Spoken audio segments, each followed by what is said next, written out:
Hello friends, ఈరోజు chicken curry చేస్తున్నాం. ముందుగా కడిగిన చికెన్లో ఉప్పు, కారం, ధనియా పౌడర్, గరం మసాలా, అల్లం వేసి బాగా కలిపి పెట్టుకోవాలండి.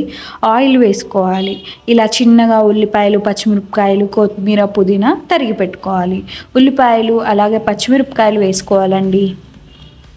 అవి మంచిగా ఫ్రై అయిన తర్వాత కొంచెం పసుపు తీసుకొని కలుపుకోవాలి. తర్వాత మనం ముందుగా పెట్టుకున్న చికెన్ని దాంట్లో వేసి కలుపుకోవాలి.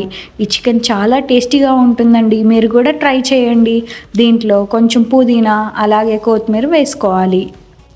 ఆహా, ఇలా మంచిగా రుచికరంగా స్మెల్ వస్తుంది. అప్పుడు దాంట్లో కొన్ని వాటర్ వేసుకోవాలి. తర్వాత కొంచెం కసూరి మేతి వేసుకోవాలి. ఈ కసూరి మేతి వేసుకుంటే టేస్ట్ అదిరిపోతుందండి. ఒక 15 మినిట్స్ అలా బాగా హై ఫ్లేమ్లో ఉడికించిన తర్వాత మరొకసారి కలుపుకోవాలి. అంతే, మన simple and tasty chicken curry ready.